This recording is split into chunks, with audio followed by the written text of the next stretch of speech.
নানা অব্যবস্থাপনা ও অনিয়মের অভিযোগ উঠেছে মাগুরা সদরে নির্মিত আধুনিক ট্রাক টার্মিনাল নিয়ে। তালাবদ্ধ করে রাখা হয়েছে কোটি টাকার এই প্রকল্প, ফলে নষ্ট হচ্ছে দরজা জানালা সহ গুরুত্বপূর্ণ আসবাবপত্র। সন্ধ্যা নামলেই পরিণত হয় বখাটে ও মাদকসেবীদের আড্ডাখানায়। মাগুরা থেকে মোহাম্মদ ইমরান হোসেনের পাঠানো তথ্য ও চিত্রে আরও জানাচ্ছেন লিওন আজাদ। শিয়া বাটার ও ভিটামিন সমৃদ্ধ লিলি বিউটি সোপ, তারুণ্যময় উজ্জ্বল ত্বকের জন্য।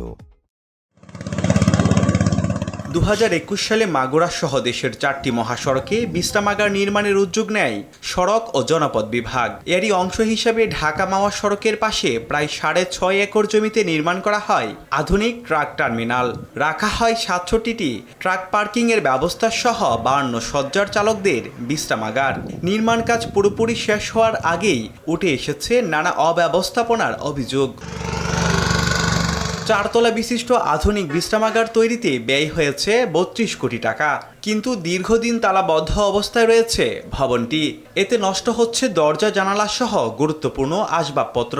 নজরদারি না থাকায় অবৈধ কর্মকাণ্ডের অভিযোগ রয়েছে স্থানটিতে।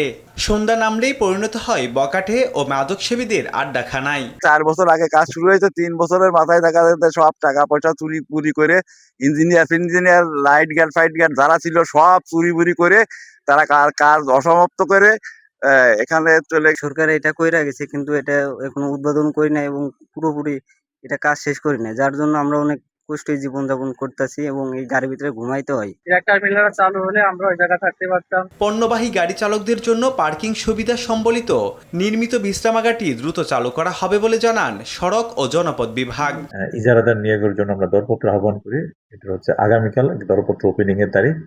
এই দরপত্র ওপেনিং শেষে মূল্যায়ন সমাপ্তির মাধ্যমে আশা করি আমরা খুব দ্রুত সময়ের মধ্যে এটা চালু করতে পারব। টার্মিনালটি তালাবদ্ধ থাকায় চালকরা রাস্তাতেই ঝুঁকি নিয়ে অবস্থান করে। অবহেলা আর তদারকির ঘাটতিতে প্রশ্নের মুখে পুরো প্রকল্প। লিওন আজাদ, RTV।